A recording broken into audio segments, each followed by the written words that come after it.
Ground folks, this is a no AC service call. I just got here right now. The customer said that the unit just stopped working inside. I looked at this filter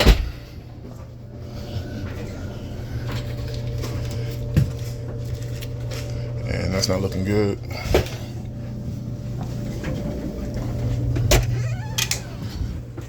But this should never be on the unit. And I believe the customer said that they just started this unit for the first time a few days ago. But this cover is not needed. If anything, this could cause the head pressure to go up. But guys, I literally just got here. The thermostat's on the time delay, but I just went down to peek at the equipment and that cover is a red flag. So I'm gonna wait for the time delay to turn off and we'll see what happens when this unit runs. Alright guys, the time delay finally turned off. And for context, this customer said that they just moved in a few months ago. So there's no history, and this is our first time here, by the way. There's no history of what was done here. But yeah guys, this filter was plugged and also there was a cover over that AC condenser, so I'm pretty sure this customer had the worst of both worlds. I'm gonna get to this in a second, but I know for sure that unit was the compressor was possibly turning off due to high head pressure. And guys, let me show you something inside. The customer also said that water is leaking out the bottom of that coil. Now guys, I'm gonna show you.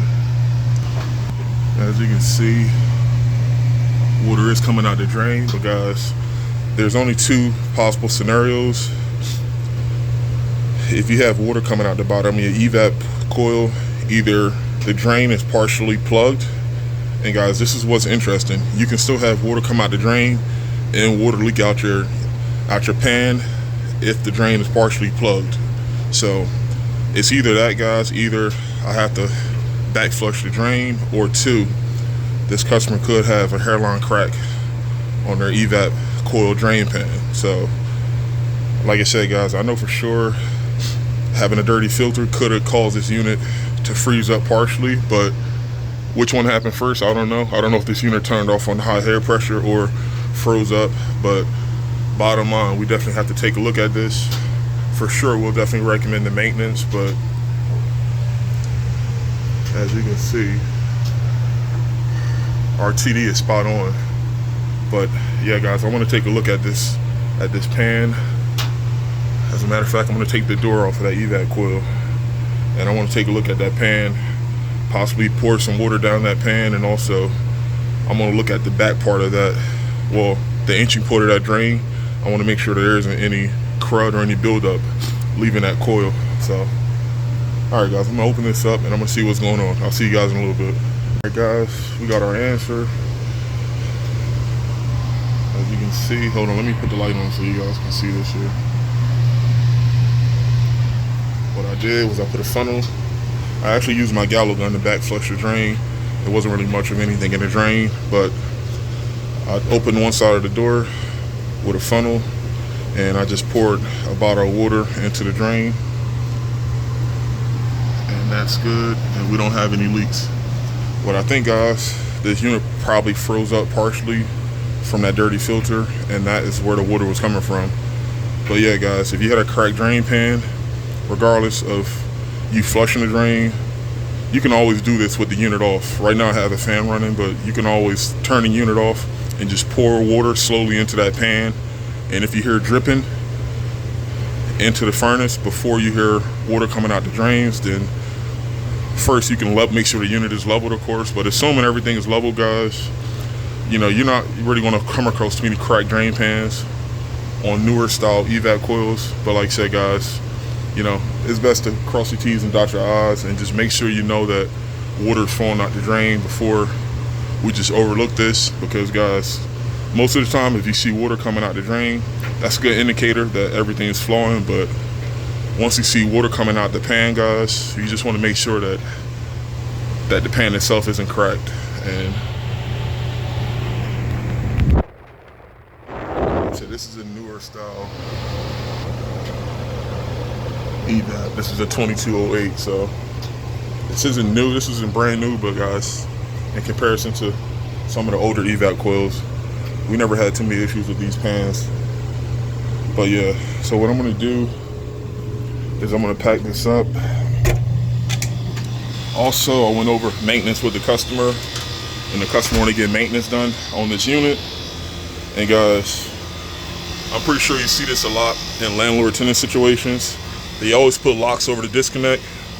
For the most part, guys, I don't really cut these off. Most customers actually forget the key, but God forbid, if I had an open fuse, this is a fusible disconnect. We're in Philadelphia, but if that was a fusible disconnect and the breaker was on, but I wasn't getting power to this outdoor unit, of course I had to cut this. But most of the time, guys, I just flip the breaker off if I have to service the unit. But yeah, guys, you can tell people not to lock the disconnects, but I never actually seen anyone steal fuses out the disconnect. But that just might be something that they did back in the day. But yeah, guys, so what I'm gonna do is I'm gonna do the maintenance on this unit. And on top of the cover being on the unit, guys, I definitely don't like this cabinet being right next to this unit. And guys, even without putting my gauges on, I can tell my hair pressure is going to be higher than normal due to the fact that all four sides of this coil is not open as far as the clearance. You know, this is definitely not good. So I'll definitely let the customer know to move this cabinet. And like I said, they're new homeowners, so this is their first time going through an AC related issue. But that's why I love maintenances, guys, especially with new customers. You get to educate them and let them know how to avoid breakdowns, because like I said, guys, what can happen over time is always something that you can't see that could cause issues. And like I said, from this standpoint with the customer, she knew nothing about the cover over the unit. And guys, we're above a deck and there's no trees out here, so there's really no benefit in covering this unit due to the area that the outside unit is in. So yeah, guys, so what I'm gonna do is I'm gonna get the maintenance done. And like I said, luckily I got another filtering in the truck. I gotta pop a new filter in, but luckily there was nothing wrong with our drain pan. We just had to flush the drains and also test the drains by pouring water with the funnel, and that's okay. And yeah, guys, moving forward, we got this customer signed up with maintenance, so we'll keep them squared away for as long as we can, and hopefully we can get the most out of this unit. So there you guys have it. Peace out. I'm gonna rock out to the next call, pack this up, and I'll see you guys in the next one. Peace.